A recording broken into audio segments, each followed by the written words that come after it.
एक समय की बात है, एक हरा भरा और सुंदर जंगल था। वहाँ हर तरह के जानवर खुशी खुशी रहते थे। हिरण, बंदर, हाथी, तोता और बहुत सारे पक्षी। उस जंगल का राजा था एक ताकतवर और बुद्धिमान शेर।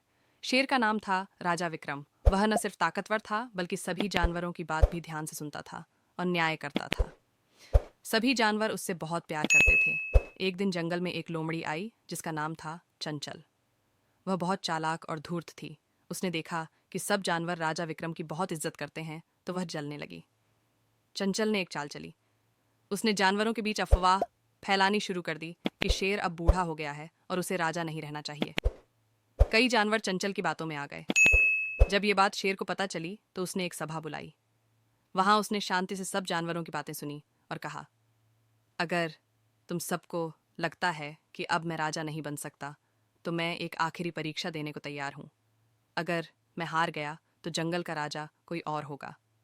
परीक्षा रखी गई। जंगल के सबसे खतरनाक इलाके से चोर हाथी को भगाना था, जो वहां सबको परेशान कर रहा था। राजा विक्रम अकेले उस इलाके में गया और अपनी बुद्धि और ताकत से उस चोर हाथी को भगा दिया। सारे जानवर दंग रह गए। चंचल शर्मिंदा हो गई और जंगल छोड़कर चली गई।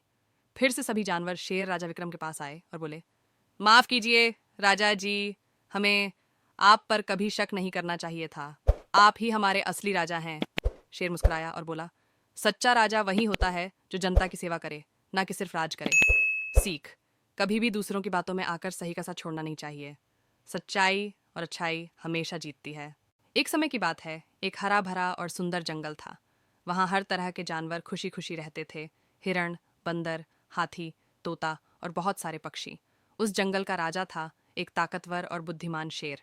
शेर का नाम था राजा विक्रम। वह न सिर्फ ताकतवर था बल्कि सभी जानवरों की बात भी ध्यान से सुनता था और न्याय करता था। सभी जानवर उससे बहुत प्यार करते थे। एक दिन जंगल में एक लोमड़ी आई जिसका नाम था चंचल। वह बहुत चालाक और धूर्त थी। उसने देखा कि सब जानवर राजा विक्रम की बहुत इज्जत करते हैं, तो वह जलने लगी। चंचल ने एक चाल चली।